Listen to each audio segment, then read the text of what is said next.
Olha só, gente, o assunto de hoje é calvície, transplante capilar. Doutor Marco Aurélio Cabral, muito bom dia. Bom dia, Marcelo. Seja bem-vindo mais uma vez ao Obrigado. Cotidiano. Mais uma vez é um prazer estar participando do seu programa. Será que é dos carecas que elas gostam mais, hein? Sempre tem essa brincadeira, sempre né? tem essa brincadeira, essa é uma discussão até de bar. É verdade.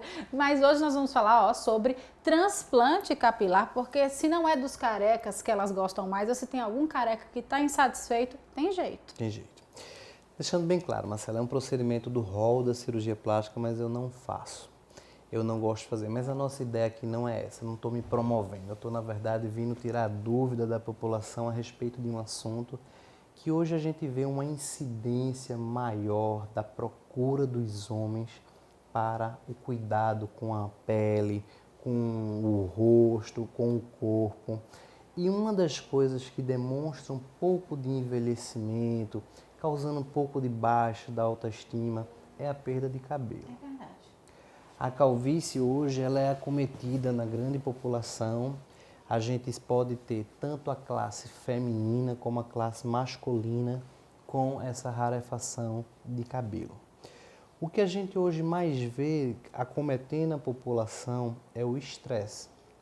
Doutor Marco, o estresse causa queda de cabelo? Em alguns pacientes, sim. É o que a gente chama de alopécia. Ela pode ser classificada como areata. São pequenas áreas que podem acometer no couro cabeludo em decorrência de um trauma, de um estresse. E essa perda, às vezes, deixa circunscrita em alguma parte do couro cabeludo a ausência de cabelo. Esse paciente pode ficar calmo. Procura um dermatologista, procura um cirurgião plástico para ver qual é o tratamento ideal, que muitas vezes é realizado só com medicações, volta a ter o crescimento do couro cabeludo como uma coisa bem corriqueira, uma coisa bem normal. Hoje o assunto que a gente está mais em voga e é o que a gente está tentando discutir aqui é a calvície masculina, é a calvície feminina, é a rarefação que pode ser tanto na parte da barba como até mesmo na região de sobrancelhas, que hoje é uma moda muito grande, não aqui ainda no Nordeste, mas no Sudeste do país está sendo feito muito implante de sobrancelha, porque as mulheres passam a vida toda tirando, depois chega um momento que eles não nascem mais. E não cresce, é verdade. Não cresce mais. Se você fez uma falhinha aqui, ó... Acabou-se, né? E hoje a gente tem um advento do transplante. Então vamos falar um pouquinho do transplante. Como que é feito esse procedimento? Qualquer pessoa pode fazer ou tem alguma contraindicação assim? Excelente. Não. A pessoa para fazer o transplante, ela precisa ter cabelo. Doutor, precisa ter cabelo, vai implantar? Vai implantar, precisa ter cabelo. Geralmente, a calvície androgenética, que é a calvície que mais comete o homem, eles têm a rarefação na região da coroa e a rarefação na região anterior, na parte da frente. A região lateral e posterior se mantém cabelo. E nessa região é retirada uma faixa de pele. É a técnica mais convencional, mais comum é essa. Se retira uma faixa de pele e é liberado de 2 em 2 fios, de 3 em 3 fios, de 4 em 4 fios. É liberado, separados de forma manual ou automatizada, alguns fios. Eles são selecionados por fio e são reimplantados em toda a região de acordo com a técnica que seja idealizada de pessoas para pessoas. Quanto mais jovem aquele paciente perde cabelo, teoricamente mais calvo ele vai ser a longo prazo. Quanto mais careca for seu pai ou seu avô, tanto de pai, de mãe, teoricamente você tem uma propensão maior, uma carga genética maior para também desenvolver a calvície.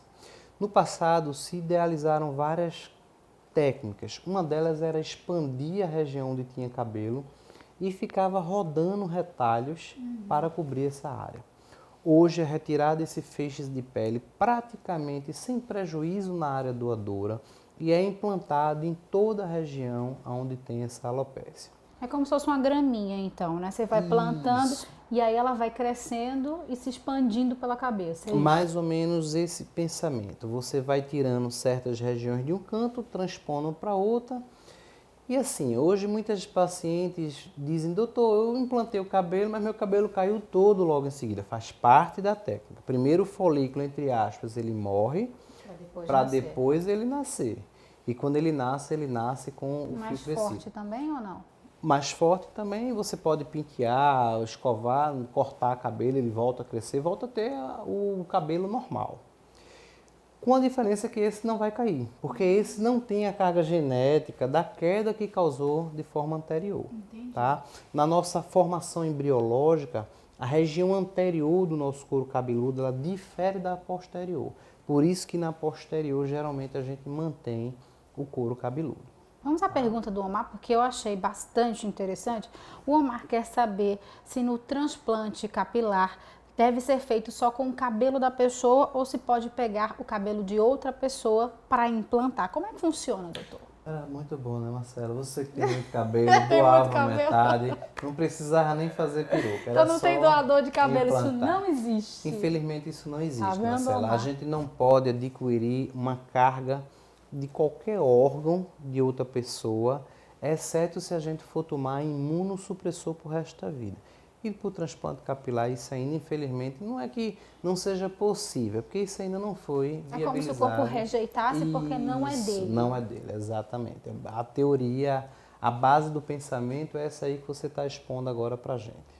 O senhor falou que tem transplante também em barba e sobrancelha. Como que é feita também essa técnica? É parecida com a da cabeça? Muito semelhante. Primeiro precisa estudar o que foi que causou essa queda na região da barba. Você nunca teve ou teve, aí ela teve a região de alopécia, a região de ausência do cabelo. Provavelmente vai ser tentada alguma técnica antes do transplante.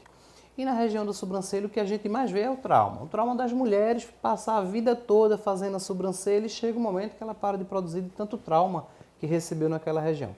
Essa técnica pode ser realizada, retirada de alguma parte onde tem o pelo e colocado nesse local onde está sendo desejado o transplante capilar. E como é a recuperação desse tipo de cirurgia? Fica com hematomas no rosto, na cabeça? Fica dolorido? Como toda cirurgia plástica. Pode ficar dolorido, mas é uma dor que passa com analgésico simples. Pode ter o hematoma, mas geralmente é muito inócuo. É um procedimento relativamente tranquilo. Uma das principais complicações acontece nas mãos das pessoas mais inexperientes, é o cabelo não ter a sua integração, não ter a sua pega. E ele realmente não perder aquela parte onde foi transplantado.